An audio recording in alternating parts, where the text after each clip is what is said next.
Hello guys, welcome and welcome back to the Do It Right Tech channel where I take you through everything tech. And in today's video, I'm excited to show you some Samsung tricks that would instantly boost your productivity. Now in today's video, I'm not just going to be looking at simple phone usage like scrolling, opening apps, and basic settings, but we're looking at things that can help you work faster, do more at once, and make your phone actually work for you.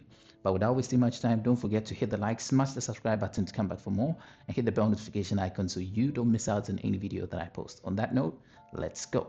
Now let me ask you something. Have you ever felt like your phone is capable of doing more, but you just don't know how to get to that level? Like you're doing things step by step when it could have been done instantly, like switching through apps when everything could have just been right in front of you? Well, this video is going to fix that. The first one.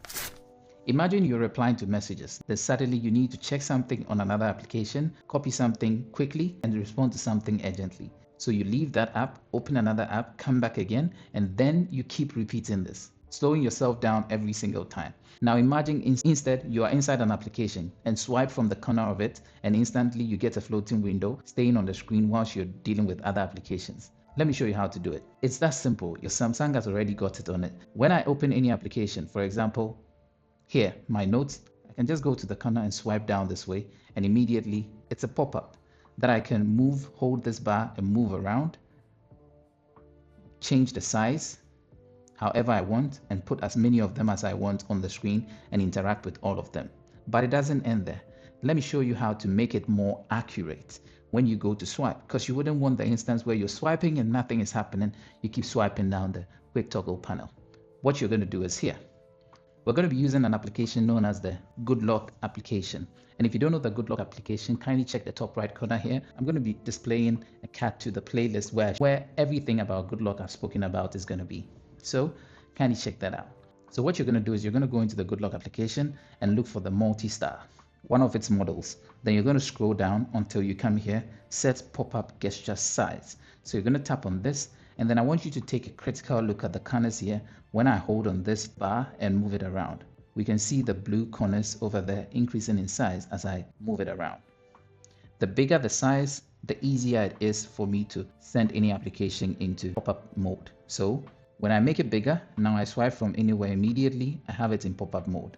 I swipe from anywhere and immediately it's in pop-up mode. If it's smaller, then I have to be very precise to hold exactly in the corner. If you're not an S Pen user, that's going to be a bit tough. So you can control that right here. If you didn't know this feature, I'm glad I was able to show you. Moving on. Now let's talk about something people ignore until it's too late. This is very simple. It's all about backup. Imagine this. You wake up one day, your phone has crashed, you lost everything, and you switch to a new phone. And suddenly your apps are gone, your settings are gone, and your layout is gone. The most painful part. You don't have to suffer like this starting from scratch, because sitting in your settings and going down into accounts and backups is the backup data here inside Samsung Cloud. Now Samsung Cloud has got backup space for you sitting there. All you need to do is tap on this, and then you should be able to see everything you can back up. For me, I toggle everything on with the exception of videos. My contacts are saved there, my settings are saved there, which includes the setup that I have right now. All applications are saved there, home screen is saved there, clocks, messages, everything is saved there. And as you can see here, this morning it got resaved. So I synchronize every single day this backup to make sure that in the instance where I lose my phone to crashing or even to thieves, I'm able to restore exactly what it is that I have on my phone here. I don't need to start thinking about which other applications I had, because that might be a tough time to use your memory. Now another good feature here is when you come here, should in case you have another phone, you want to mirror exactly the setup here, you could tap on transfer, and then you should be able to transfer it onto another phone. If you had a second phone that the setup there is what you want to transfer here, we could also use this, not just the setup, but even the data that is on your phone. This is a smart switch feature that is sitting inside your account session in your settings. If you didn't know this, I'm glad you know it now. Moving on. Now let's take your phone into another level visually and functionally. I love this very one. You have seen someone's phone and it looks like a tablet, more space, more content on the screen, while yours feels very limited. I'll show you how they got that thing done. This is what you're going to do. Very simple. You're going to come here into settings and scroll down till you reach right here, about phone. Tap on that, and you're going to tap on software information. In here, you want to go to the build number and tap on it a couple of times. This is going to pop up. You're going to enter your login PIN, and that's going to enable the developer mode. So you have allow development settings, and you're going to hit on OK. Now we're going to scroll away, and then we're going to have one more pop up here in settings, which is developer options. You're going to tap on this and scroll down, and as you come down, you're going to find minimum width. That's 411 dp.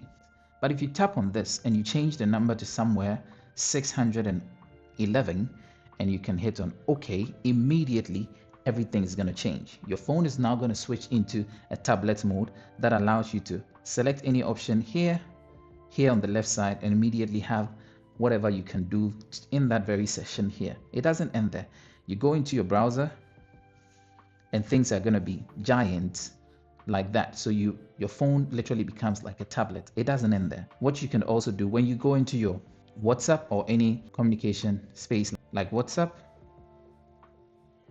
right there, you're going to have it this way. So when you select a chat, you're going to have everything inside the chat on the right hand side, and then you can tap on it and then interact with that space. You want chats, you want calls, you want updates, everything can now be manipulated like a tablet.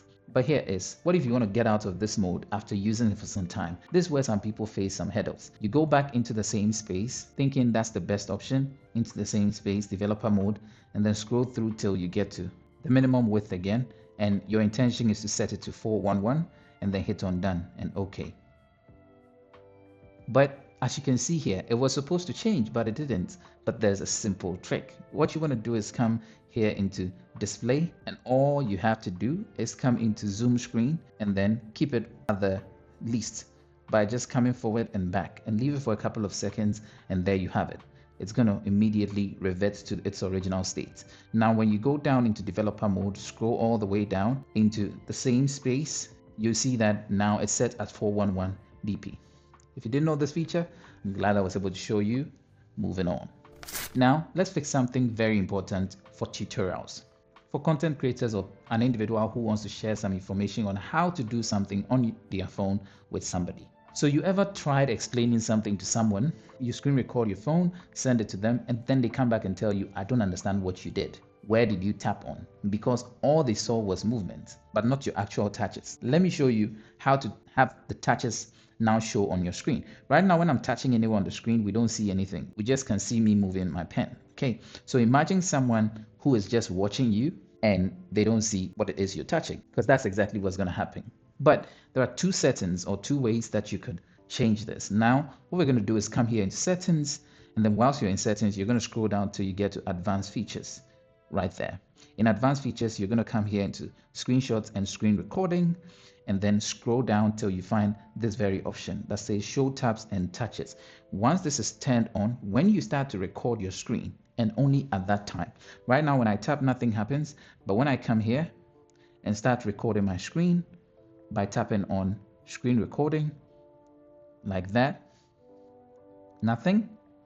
Once the screen starts recording, now there is a white ball on the screen that is following my touch.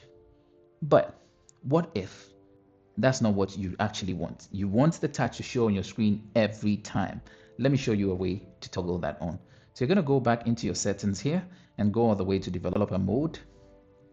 Scroll down until you come here, show taps. Then you're going to toggle that on. So now, whenever you move your hand on the screen or your pen on the screen, you're going to have the touches showing. If this is a feature you want to use, please, that's how to do it. And thank me later. Moving on. All right, now let's talk about screenshots, something many people underestimate. You take a screenshot of a website, of a product, and of a page. Then you come back and start thinking, where did I even take this screenshot from? And you're wondering. Let me show you how to get to this answer.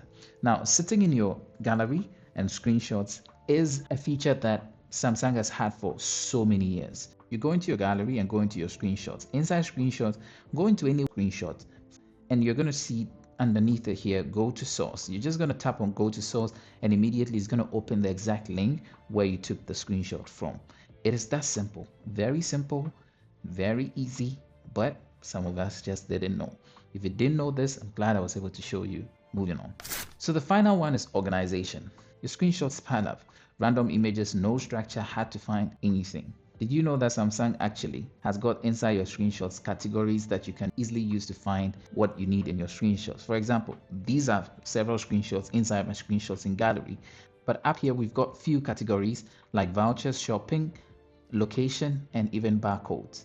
Tapping on these would immediately show you within that category, and you're easily able to find whatever you took a screenshot of in some time past. So if you're looking for something, some item that was in a shopping cart, or an item that you wanted to buy from a page, you could just tap on shopping and everything you took from a shopping page is going to show up.